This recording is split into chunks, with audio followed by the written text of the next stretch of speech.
শহরে হঠাৎ করে এক সাইকো কিলারের আবির্ভাব হয়েছে, যে কিনা ২০ থেকে ২৫ বছরের যুবতী মেয়েদের ধরে ধরে জঘন্যভাবে হত্যা করছে। পুলিশ হাজার চেষ্টা করেও পারছে না এই সাইকো কিলারকে ধরতে। তাহলে কে এই সাইকো কিলার? জানতে হলে দেখতে থাকুন আমাদের আজকের বাংলা এক্সপ্লেনেশন। মুভি আমরা দেখতে পাই দুজন পুলিশ অফিসার রাতের গভীর জঙ্গলের রাস্তা দিয়ে তাদের গাড়ি নিয়ে টহল দিচ্ছে। আর তখন তাদের প্রস্রাব পেলে তারা গাড়ি থামিয়ে সেই রাস্তার পাশে প্রস্রাব করতে যায়।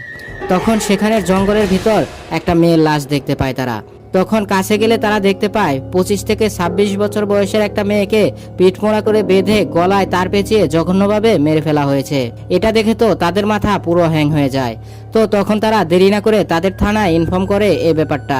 এর ২ ঘন্টা পর সেখানে পুলিশ টুলিশ সব এসে ভরে যায়। তখন সেই এলাকার থানার পুলিশ অফিসার এসে এই লাশ দেখে বুঝে যায় যে ২ দিন আগেও সেম একই স্টাইলে একটা মেয়েকে হত্যা করে ফেলে রাখা হয়েছিল। তখন এই অফিসার কিছুটা হলেও অনুধাবন করতে পারে যে এটা কোনো সাধারণ কেস নয়, এটা কোনো একটা সিরিয়াল কিলারের কাজ। তখন তাদের পুলিশ ডিপার্টমেন্ট এই কেসটা সিআইডির কাছে ট্রান্সফার করে দেয়। এরপর আমরা দেখতে পাই আমাদের মুভির হিরো প্রকাশকে, যে অনেক ভীতু। সে একা রাতে বাইরেও যেতে পারে না, কিন্তু তার পরিবারের ইচ্ছের কারণে সে পুলিশে জয়েন করেছে ডিএসপি পদে। এরপর সে তার পরিবারের সবার কাছ থেকে আশীর্বাদ নিয়ে চাকরির প্রথম দিন ডিউটিতে জয়েন করে। তখন ডিআইজি স্যার প্রকাশকে ট্যাগ করে দেন লোকানাথন নামের একজন খিটখিটে মেজাজের পুলিশ অফিসারের কাছে। এই এসপি লোকানাথন ছিলেন এই রহস্যজনক কেসগুলো সলভ করার জন্য এক্সপার্ট, যার ফলে এই সিরিয়াল কিলিং কেসটিও লোকানাথনকে দেওয়া হয়েছে। তো তখন সে জানতে পারে যে কোনো রকম এক্সপেরিয়েন্স ছাড়া একদম নতুন এক ছেলেকে তার সাথে এই ঝুঁকিপূর্ণ সিরিয়াল কিলিং কেসে দেওয়া হয়েছে, যার জন্য সে রেগে মেগে ডিআইজির কেবিনে যায় আর তাকে বলে তার সাথে এই বাচ্চা ছেলেকে কেন দেওয়া হয়েছে। তখন ডিআইজি লোকনাথনকে বলে, এই ছেলেটা কিন্তু ট্রেনিং টপার আর বেস্ট শুটার, তাই আমি অনুরোধ করতেছি তুমি অন্তত এই ছেলেটাকে তোমার কাছে ৬ মাস রাখো। তখন ডিআইজির এত অনুরোধ দেখে লোকনাথন ডিআইজিকে বলে, ৬ মাস রাখতে পারবো না, ৩ মাস রাখবো এই ছেলেকে। আচ্ছা যান। পরের দিন তারা যেই থানায় সিরিয়াল কিলিং এর ঘটনা ঘটতেছে সেই থানার উদ্দেশ্যে রওনা দেয়। তাদের সাথে আরো যোগ হয় ভিনা নামের একজন টেকনিক্যাল অ্যাসিস্ট্যান্ট। সাথে ভিনা একজন সাংবাদিক আর আমেরিকার এমআইটি বিশ্ববিদ্যালয় থেকে পড়াশোনা করে এসেছে। প্রকাশ ভিনাকে দেখে শুরুতে কাশ খেয়েছিল। এরপর সে যখন জানতে পারে ভিনা অনেক হাই প্রোফাইল মেয়ে, তখন সে একটু দমে যায়। এরপর তারা সবাই যখন সেই থানায় পৌঁছায়, তখন সেই থানার ইনচার্জ সম্প্রতি হয়ে যাওয়া সব মার্ডারগুলো প্রেজেন্টেশন আকারে দেখাতে থাকে তাদের। তখন তারা তার কাছ থেকে জানতে পারে যে কিলারের মার্ডার করার প্যাটার্ন এমন যে শুরুতে মেয়েগুলোকে অজ্ঞান করে ফেলে, তারপর তাদেরকে জঙ্গলে নিয়ে যায়, হাত পিঠমোড়া করে গোড়ালির সাথে বেঁধে শরীরটাকে বেঁকিয়ে ধনুকের মতো করে তারপর শক্ত তার দিয়ে ভিকটিমের গলায় পেঁচিয়ে তাকে হত্যা করা হয়। এরপর তারা আরও ইন্টারেস্টিং তথ্য পায় যে খুন করার আগে খুনি ভিকটিমের সাথে কোনো শারীরিক সম্পর্ক করতো না। এর ফলে তারা বুঝতে পারে যে এই সিরিয়াল কিলার কোনো সাইকোপ্যাথ, যে তার ব্যক্তিগত আক্রোশ মেটানোর জন্য এই সিরিয়াল কিলিংগুলো করতেছে। এরপর তারা থানা থেকে হাসপাতালের মর্গে যায় এই সিরিয়াল কিলিং এর লাস্ট ভিকটিম যে ছিল তার লাশ চেক করার জন্য। আর তখন সেখান থেকে তারা জানতে পারে যে ভিকটিমকে যখন তার দিয়ে পেঁচিয়ে হত্যা করা হতো তখন তারের বেশি বেশা সামনের দিকে থেকে দেওয়া হতো। এর মানে কিলার ভিকটিমকে গলায় তার পেঁচিয়ে সামনে দাঁড়িয়ে হত্যা করত। এসব জানার পর লোকানাথন বাহিরে গিয়ে মর্গের রুমে সেই লাশ চেক করার জন্য প্রকাশকে পাঠায়। প্রকাশ একে তো ভয় পায়, সাথে জীবনে এরকম বিকৃত লাশ প্রথমবারের মতো দেখে আর সেখানে অজ্ঞান হবার জো হয়ে যায়। শেষ পর্যন্ত সে কোলাতে না পেরে দৌড়ে বাহিরে গিয়ে বমি করতে থাকে। এটা দেখে লোকনাথন বুঝে যায় যে প্রকাশকে দিয়ে কোনো কাজ হবে না। এর জন্য সে প্রকাশকে বলে, এই কেস তোমার জন্য না, তাই এখনই তুমি বাস ধরে বাড়ি চলে যাও। এসব শুনে প্রকাশ অনেক মন খারাপ করে। তারপর সে সিদ্ধান্ত নেয় যে না, সে যে করেই হোক এই কেস সলভ হওয়া পর্যন্ত এখানে থেকে যাবে, আর এখানে থেকে সে চেষ্টা করবে এই কেস সলভ করার জন্য। এরপর রাতে প্রকাশ হোটেলে তার রুমে এসে তার রেফারেন্স বইগুলোর সাথে কেস স্টাডি বইগুলো পড়তে থাকে। তখন লোকানাথন তাকে খোঁচা দিয়ে বলে, এভাবে টেবিলে বসে বই পড়ে কেস সলভ করা যায় না। কেস সলভ করার জন্য ভালো করে ভিকটিমের লাশ পর্যবেক্ষণ করতে হয়, সাথে মার্ডার হওয়া জায়গা ইনভেস্টিগেশন করতে হয়। লোকানাথনের কথায় প্রকাশ একটু কষ্ট পায় তখন, যার জন্য সে আপসেট হয়ে ছাদে গিয়ে দাঁড়িয়ে থাকে। আর তখন তার কাছে ভিনা এসে বলে আস্তে আস্তে সেও এক্সপিরিয়েন্স হয়ে যাবে, তাই এসব নিয়ে মন খারাপ করার কোনো দরকার নাই। যাই হোক, এর পরের দিন তারা মার্ডার স্পটে যায়। সেখানে গিয়ে লোকনাথন প্রকাশকে মেয়েটার জায়গায় বসিয়ে খুনটা কিভাবে হয়েছে সেটা প্র্যাকটিক্যালি দেখাতে থাকে।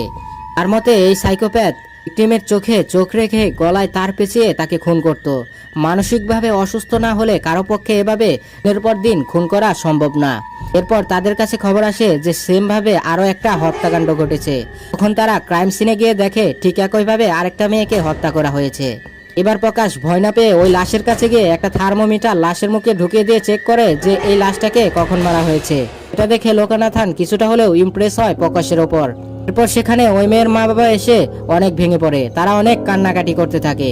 তখন প্রকাশরা ওই মেয়ের মা বাবার সাথে কথা বলে আর তাদের কাছ থেকে তাদের মেয়ের একটা ছবি নিয়ে আশেপাশের এলাকার সবার কাছে জিজ্ঞেস করতে থাকে এই মেয়েটার ব্যাপারে। পর তারা এই মেয়ের অফিসে গেলে সেখান থেকে জানতে পারে এই মেয়েটা প্রতিদিন একটা স্কুটি নিয়ে তাদের অফিসে আসতো, অফিস শেষে আবার স্কুটি নিয়ে বাড়ি চলে যেত। এরপর তারা এই মেয়েটির স্কুটি একটা গ্যারেজে পায়। তারা সেই গ্যারেজে গিয়ে গ্যারেজ মালিককে জিজ্ঞাসাবাদ করলে বুঝতে পারে গ্যারেজ মালিক এই খুনের সাথে জড়িত নয়।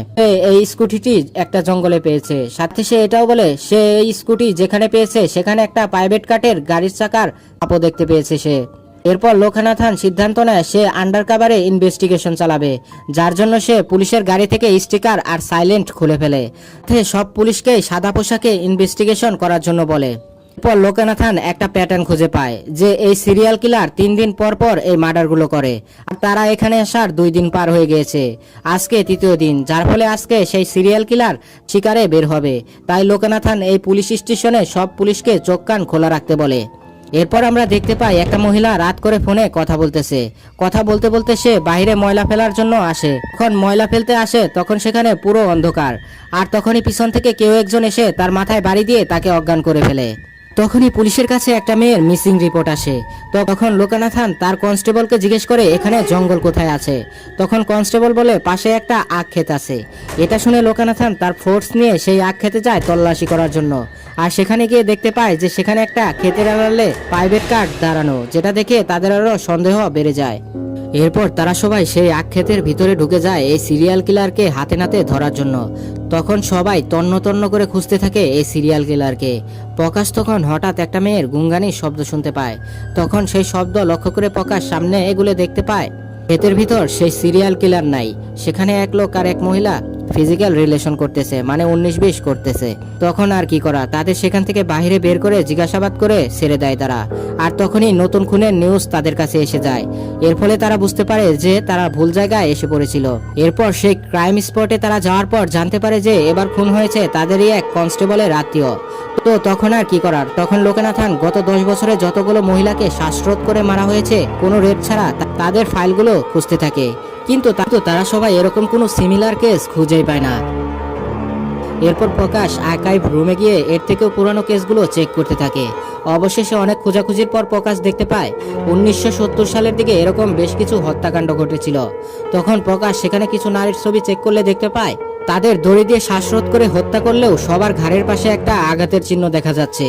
তো এটা কিসের জন্য সেটা জানার জন্য প্রকাশ একজন অভিজ্ঞ ডাক্তারের কাছে যায়।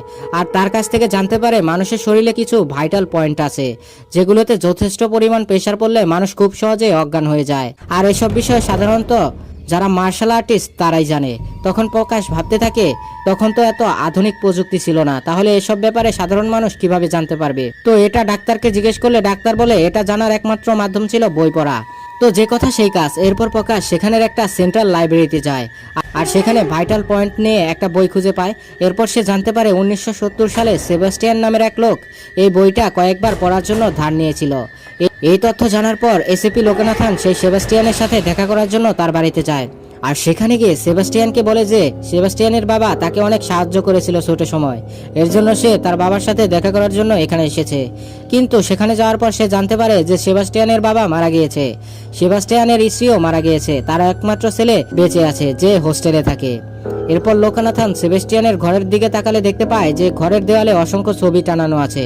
সাথে সেবাস্টিয়ানের অসংলগ্ন কথাবার্তা শুনে লোকনাথন সন্দেহ হয় যে এই লোকটাই সিরিয়াল কিলার।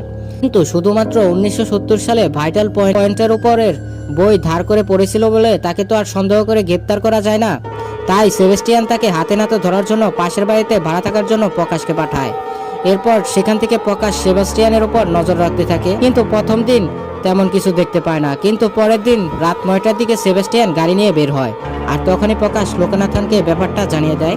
তখন লোকনাথন পেট্রোল পাম্পে দাঁড়িয়ে থাকা কনস্টেবলদের এই গাড়ির পিছু করতে বলে। তখন কনস্টেবলরাও গাড়ির পিছু করতে থাকে। এরপর রেল কেসিং এর সামনে এসে সেবাস্টিয়ানের গাড়ি দাঁড়িয়ে যায় রেলের জন্য। তখন লোকানাথন সেই পুলিশ কনস্টেবলকে বলে, যাও তাকে গিয়ে জিজ্ঞেস করো সে কোথায় গিয়েছিল এখন। তখন সেই পুলিশ কনস্টেবল বলে, স্যার আমি কি একাই যাব, আমার ভয় করতেছে। তখন লোকানাথন বলে, আরে বেটা আমি এই সেবাস্টিয়ানের গাড়ির পিছনে আছি, তাই তুমি যে তাকে জিজ্ঞেস করো, কিচ্ছু হবে না তোমার। তখন সেই কনস্টেবল সেবাস্টিয়ানের কাছে গিয়ে জিজ্ঞেস করে, এত রাতে সে কোথা থেকে আসলো। তখন সেবাস্টিয়ান বলে, সে সিনেমা হলে গিয়েছিল সিনেমা দেখতে। তখন সেই পুলিশ কনস্টেবল তার কাছে টিকিট দেখতে চাইলে সে টিকিটও দেখিয়ে দেয়। তো তখন আর কি করার, তখন শেষ চেষ্টা হিসেবে সেবাস্টিয়ানের গাড়ির ডিক্কি খুলে চেক করতে থাকে, কিন্তু সেখানেও কিচ্ছু পায় না। তখন আর কি করার, তখন অন্যদিকে লোকানাথন প্রকাশকে সেবাস্টিয়ানের ঘরে ঢুকে তল্লাশি চালাতে বলে। তখন প্রকাশ সেবাস্টিয়ানের রুমে ঢুকে তার পুরাতন জিনিসপত্র ঘাঁটতে থাকে, যদি সেখানে কিলিংয়ের কিছু পাওয়া যায়। কিন্তু সেখানে হাজার খোঁজেও কিচ্ছু পায় না সে। তবে সে ঘরের ভিতরে একটা রুম তালাবদ্ধ দেখে, যার ফলে তার কিউরিসিটি জন্মায় যে এই ঘরের ভিতরের এই রুম তালাবদ্ধ কেন, কি আছে এই রুমের ভিতর।